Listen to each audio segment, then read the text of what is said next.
Donc je pars quelques jours et vous faites ça du marché crypto. C'est comme ça que ça se passe. D'accord. Ok, bah je retiens la leçon, du coup je ne partirai plus jamais en vacances. Je resterai toujours sur le marché, y a pas de souci. Bref, j'espère que vous allez bien. Moi ça va, j'ai la voix un petit peu prise comme vous l'entendez. J'ai un peu trop crié sur les routes du Tour de France, malheureusement. Donc j'ai perdu un petit peu ma voix, mais ça va revenir pour les prochains jours, je pense, sans trop de soucis. Bon, moi j'ai découvert le graphique aujourd'hui, enfin hier en revenant, assez tard. Donc la crypto, est-ce qu'elle est? Je veux dire, on nous fait prendre un petit peu de tous les côtés. Je pensais pas honnêtement qu'on allait casser ce niveau-là. Ou si je l'avais dit, j'avais dit que ce serait sur une mèche, etc.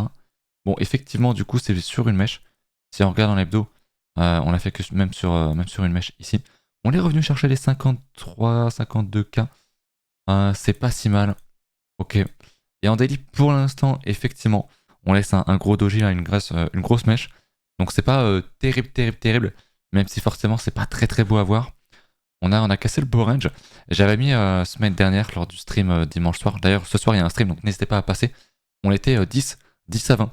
C'était pas énorme. Donc je pense que ce soir, on va être 3 ou 4. Mais au top, on était 100. Là, en ce moment, on est 10-20 viewers. Donc c'est sans doute signe d'un bottom aussi. Mais c'est vrai que c'était quand même assez ahurissant. Le manque de monde, c'est vraiment étonnant. Bref, on est dans le Vegas Daily. On est sur une belle divergence. On est sur une belle prise de liquidité. Ça veut pas dire qu'on n'ira pas plus bas. Mais si on commence à réintégrer cette grosse résistance-là, qu'on refait un plus haut de ce niveau-là, des 64 000 dollars, je pense qu'on est sauvé. Pour l'instant, c'est pas vraiment le cas. C'était très compliqué aussi hein, ici. À dire peut-être on va faire une déviation si on réintègre, etc. On l'a fait, tant mieux. Ça veut pas dire qu'on va le faire ici. Du coup, au total, Bitcoin a pris quand même moins 27%. Ça commence à être pas mal, honnêtement. Mais souvenez-vous ce que je vous disais. Les ranges sont longs. Les ranges sont faits pour faire sortir, pour faire abandonner les gens, à faire des plus bas, à ne pas faire de plus haut, à ranger, à prendre des niveaux par-ci par-là. Et au final, on est toujours, oula, on est toujours au final dans un range ici. Voilà, tant qu'on tient ce niveau-là, pour moi, c'est toujours un range. Si effectivement on commence à aller beaucoup plus bas, on passera en tendance baissière. Mais voilà, pour moi, je change pas d'avis. On est toujours sur une très très grosse résistance. On travaille toujours cette zone-là. Il va falloir maintenant revenir, encore une fois, réattaquer les plus de 70 000 dollars. Mais pour l'instant, c'est clair que c'est pas très beau. Mais je reconfirme ce que je disais la semaine dernière. Il faut être capable d'acheter le 100 sur le marché crypto, en tout cas dans une tendance qui est fortement haussière, y compris d'acheter son propre 100. J'imagine bien qu'il y en a beaucoup qui sont vraiment au fond du trou. Mais perso, je crois toujours largement au marché crypto, à une performance en tout cas du marché crypto et du marché trading. Mais pour l'instant, c'est vrai que c'est assez léger. Au niveau du Total 3, j'avais dit que ce niveau, on ne reviendrait sans doute jamais le chercher. Et ben on l'a fait. My bad, même si je confirme un petit peu ce que je disais, pour moi, il y avait pas mal de raisons de croire qu'on n'allait pas aller le chercher. Hein, parce que niveau trop évident, mais si on le fait, tant mieux. Écoutez, plus tard, quand on va recasser les 780 millions, là, milliards, pardon, oula, on aura un beau support ici. Il y a de fortes chances qu'on ne vienne à nouveau pas le chercher. Donc si on le fait, si on vient retester un très beau niveau comme ça, honnêtement, il faut être capable de le payer. On n'aura pas beaucoup de fois cette chance-là. Mais ouais, je reconfirme que le niveau des 500, 600 milliards sur le Total 3 est vraiment une très très grande zone d'achat. On est toujours dans une tendance de fond qui est haussière sur le market cap, sur le crypto market cap 3, donc en excluant Bitcoin et Ether, donc vraiment sur justement les altcoins. Et voilà, le graphe est toujours beau. Alors, on saigne, notamment ceux qui ont acheté très haut. Ils ont dû prendre des moins 35% sur les grosses caps, mais bien plus sur les autres. Je pense qu'il y en a beaucoup qui ont pris des moins 70%, ça fait vraiment mal. Mais le fait est que quand on regarde ce graphique, est-ce que vous avez envie d'acheter ça? Bah, pour moi, la réponse est oui.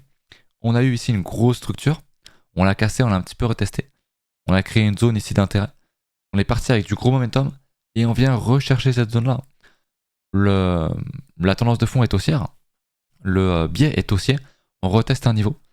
Pour moi, je suis toujours haussier, honnêtement. Si, effectivement, je l'avais déjà dit, si on commence à casser ce niveau-là, à réintégrer en dessous, là on va à zéro. Ok, là je veux bien. Mais pour moi, le scénario est toujours haussier. C'est très dur, je sais, parce que le marché crypto est très volatile. On prend des moins 50, moins 70% sur certaines alts, et je comprends qu'il y en a qui se disent, bah c'est fini en fait. Il n'y aura pas d'alt season et tout. Mais si, parce que c'est qu'une question de ratio. Euh, tu peux pas faire euh, 1500% sur une alt sans prendre un petit moins 30, moins 50% et davantage entre temps. C'est comme ça a toujours été comme ça. Voilà. C'est dur, mais bon, pour l'instant, on tient toujours un très beau niveau. On voit d'ailleurs avec une très belle mèche que les acheteurs défendent largement ce niveau-là. Et tant mieux. Faudra suivre concrètement ce qui va se passer. Mais moi, j'aime quand même bien le fait de voir ce gros niveau de réaction ici. On laisse un beau doji. On fait une bonne petite divergence ici. Maintenant, il faudra confirmer. En 3 jours, on a l'air de faire une divergence aussi. C'est bien. C'est sûr, on aurait aimé ne pas aller aussi bas, aller encore plus haut. Mais on prend le temps et c'est pas plus mal. Hein. Je l'avais dit, on avait fait un ATH bien trop tôt par rapport aux autres cycles vis-à-vis du halving. Et ben, on range. On fait mal. On fait abandonner les gens, mais concrètement, le Total 3 est aussi. On a une très belle structure, on reteste un très beau niveau. Et le Bitcoin est toujours sur des niveaux très très élevés.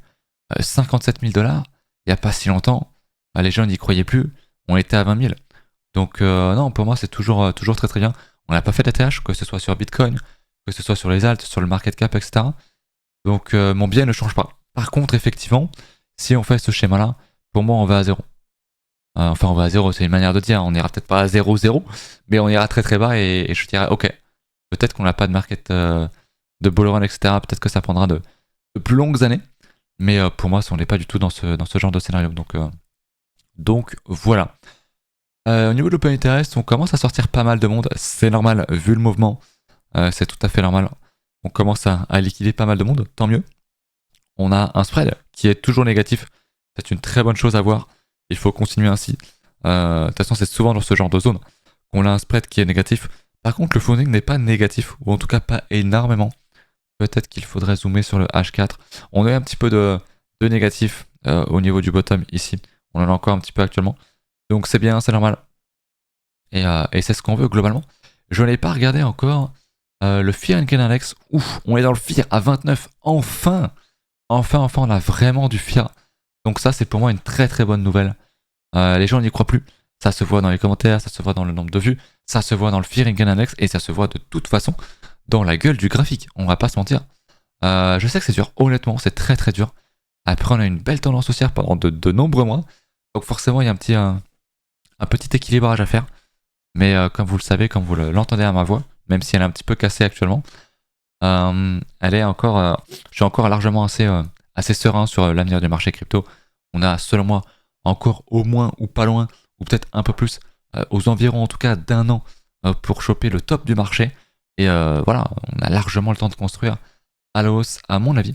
Donc, ok, c'est cool de voir ça. J'aurais été très étonné. J'avais dit, c'était d'ailleurs quand on était dans ce range-là, j'avais dit le seul truc qui me chagrine un petit peu, c'était le Fear and Greed Index qui était dans les 60, 70 à un moment donné, ou 50. Là, on est vraiment dans le négatif. Alors, on n'a pas besoin d'aller dans l'extrême rouge pour non plus commencer à poser un bottom et repartir. Mais on est dans le Fear, peut-être même qu'il y a 2-3 jours. On devait sans doute être beaucoup plus bas. Donc, peut-être dans l'extrême Fear, je ne sais pas, je n'étais pas là. Donc, c'est honnêtement une très très bonne chose de voir ce genre de choses. Je n'ai pas regardé encore au niveau de l'inflow sur les ETF BTC. Il se passe pas grand chose. On a eu un 140 millions. Globalement, ça stagne. Ça reprend un petit peu des couleurs. Ouais, ça reprend un petit peu des couleurs si on zoome ici. Vous voyez que ça commence à remonter un petit peu ici. Là. Donc bon, ça stagne honnêtement. Mais voilà, le fait est que malgré la grosse chute, on n'a pas eu une vente massive.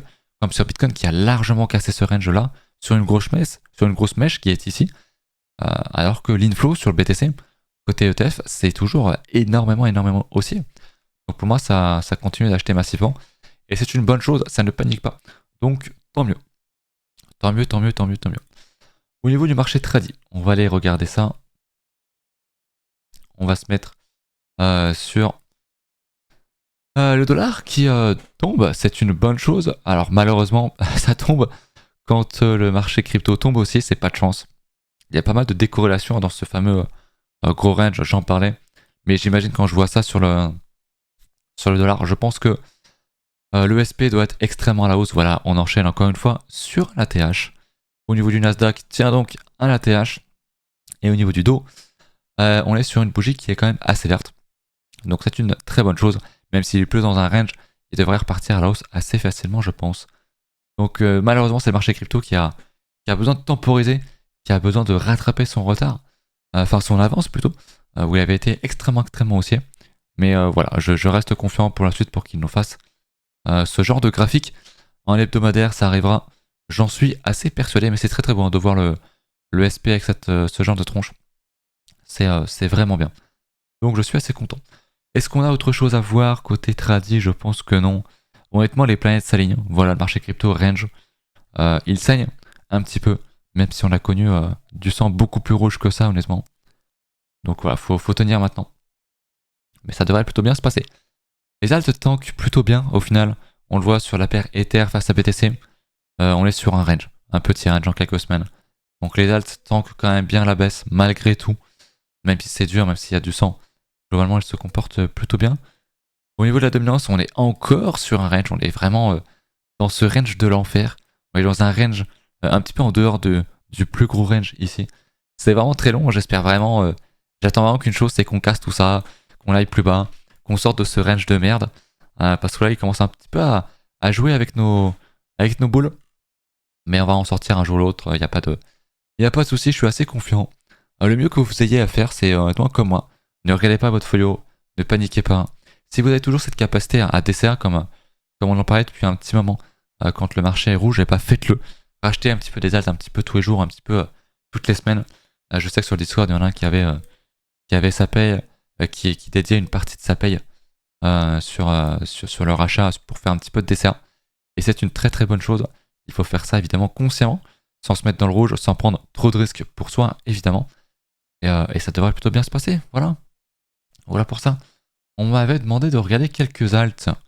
Alors je vais regarder ça. On avait le Conxium. Le Conxium sur Mex qui a pris très très cher. Est-ce qu'on l'a pas ailleurs? Je crois qu'on l'a sur Bitget, ouais. On n'a pas plus d'historique malheureusement. Le Conxium est très très bas malheureusement. Je suis pas ultra fan. Bon après il y a peu d'historique donc c'est forcément on va sur un plus bas. Un truc qui serait bien, c'est que effectivement on casse ici ce plus bas historique, historique hein, qui date de le début de l'année, donc c'est pas non plus énorme, et qu'on ravale et qu'on se dégage vite, et qu'on laisse juste une déviation ici, ce serait vraiment quelque chose de plutôt bien. Mais en l'occurrence, il n'y a pas grand chose d'autre à dire, en tout cas selon moi, à moins qu'il y ait plus d'historique, mais j'ai pas l'air d'en avoir ici. On me parlait du GRT au niveau de l'IA. Effectivement, qui est dans cette grosse zone qui pousse bien, qui laisse une grosse mèche, ça fait mal. On est même revenu sur les niveaux où j'avais posté un trade ici à l'époque. Je l'avais pas supprimé, on était allé jusqu'à 22 R au top. C'était énorme. Mais là, on prend un petit peu de tarif. On prend un moins 68%. C'est pas mal. Donc on est bien dans cette zone-là. Donc difficile de pas paniquer. Mais je vais la remettre un petit peu correctement. Hop. On est sur une zone pour moi d'intérêt. On pousse encore la zone encore un peu plus bas. Mais je serais pas étonné que les semaines d'après, on fasse ça. On fasse un range pour repartir fin de l'été ou début fin d'année. Fin d'année septembre pour la rentrée un petit peu plus au nord et qu'on pose un peu de temps. Mais pour moi, je suis assez persuadé que actuellement, où les semaines qui nous entourent, les mois grand max, on pose un bottom dans la zone et qu'on reparte parce que là, honnêtement, on est en train de lessiver le marché. Honnêtement, ça fait assez peur. SNX, pareil. Au final, on était dans un range. On l'a pris des plus hauts. On revient chercher la borne basse. On joue avec les couilles d'un peu tout le monde, hein, comme d'habitude. Donc oui, on est sur une borne basse. Si t'aimes le projet, si tu y crois, pour moi, il n'y a pas de raison de ne pas acheter. Alors, à part le fait que on est vraiment pile poil sur le plus bas. Et quand je vois ça, je peux pas m'empêcher de me dire, ça coûte rien d'aller faire un truc comme ça et de rebondir. Maintenant, peut-être qu'on va pas le faire. Mais racheter ici, pour moi, c'est quand même pas mal. On est vraiment borne basse du range. On est sur un moins 70% par rapport au top. Donc c'est assez imposant. Honnêtement, c'est plutôt pas mal. Est-ce qu'on a des alts qui explosent pas mal aujourd'hui? Ouais, on a beaucoup de verts dans le top 100. Dans le top 100 à 200. Dans le top 100, c'est pas mal. Ouh, le note qui est en plus 50%. On va regarder ça. Le Notecoin. Hop. Bon, il est très très jeune, évidemment. On en reparlait la semaine dernière en stream. On s'est arrêté pile poil sur le 61.8, qui était plutôt une zone qui m'intéressait parce que justement là on était juste sur le 38.2 la semaine dernière, donc ça m'intéressait pas ça m'intéressait pas les masses. Et là, on a bien bounce là-dessus. Bon, pas grand-chose à dire, à part que voilà, on a une belle bougie en hebdomadaire, mais il y a très peu d'historique. Malheureusement, c'est toujours très compliqué ce genre de coin. Mais intéressant, on voit qu'il y a quand même un certain regain à la hausse sur les coins qui sont récents et ou qui sont des mêmes coins aussi. Les mêmes coins sont très forts de manière générale. Donc voilà, écoutez, je pense que c'est à peu près tout pour la vidéo du jour. Pas grand chose d'autre à ajouter. Si c'était encore une fois un message d'espoir, rachetez votre sang. Moi, je suis assez persuadé, à plus de 90%, qu'on ne part pas en bear market. Que non, c'est fini, il n'y aura pas de all season. Non. Pour moi, on est dans des phases normales de marché où bah, il y a du sang. On a une grosse tendance haussière, mais le marché ne peut pas monter en ligne droite. Ce n'est pas possible. On a fait une surperformance, ça faut bien le comprendre aussi, en faisant la TH avant le halving, alors que normalement, ça se faisait, on disait, autour de 25-30 semaines après le halving. On n'est pas obligé de refaire ça, évidemment. Je suis pas un grand fan des fractales, mais voilà.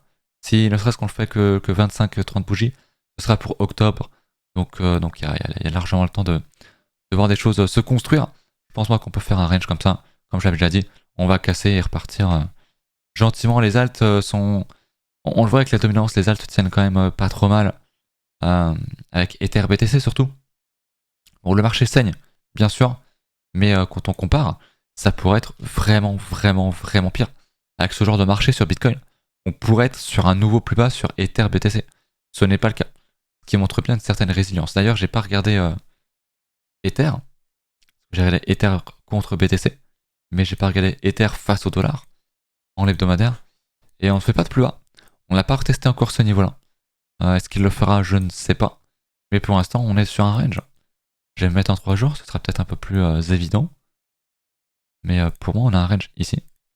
On a un beau range, une bonne borne basse, et on pourrait mettre une borne haute, pardon, et une borne basse comme ceci. Donc c'est un range. On va pouvoir enlever le milieu de range que j'avais tracé ici. Est-ce qu'on ira retester la zone des 2600$? Peut-être. Honnêtement, j'en ai aucune idée. Sur un dernier coup, histoire d'achever un petit peu tout le monde, pourquoi pas. Histoire de faire une mèche, un petit peu comme ce qu'on a fait sur le Total 3 sur Ether, pourquoi pas. C'est pas obligatoire, honnêtement. On est en train de construire un range, donc il faut être vigilant. Je pense que Ether est quand même pas si mal. J'ai hâte de voir quand est-ce que j'ai cru voir que ça allait être décalé. Les ETF, ça a été accepté bien sûr, mais la date où les institutionnels pourront acheter avec leurs ETF, je crois que ça a été décalé pour un peu plus tard dans l'été, ou ça sera peut-être rentré, je ne sais plus. Mais il me semble que j'avais vu ça passer. Mais en tout cas, je crois qu'il n'y a pas eu d'autres news majeures. En tout cas, j'ai été déconnecté un petit peu d'internet et tout, donc je ne sais pas franchement. Mais il me semble qu'il n'y a rien eu de vraiment très important. Donc voilà, écoutez, je vous laisse là-dessus. J'espère que la vidéo vous aura plu. Désolé pour ma voix. C'est un peu un supplice, mais c'est comme ça. Je vous retrouve ce soir en stream. On va faire un petit point si ma voix me le permet. Et puis ça va être fun. Salut. À ce soir.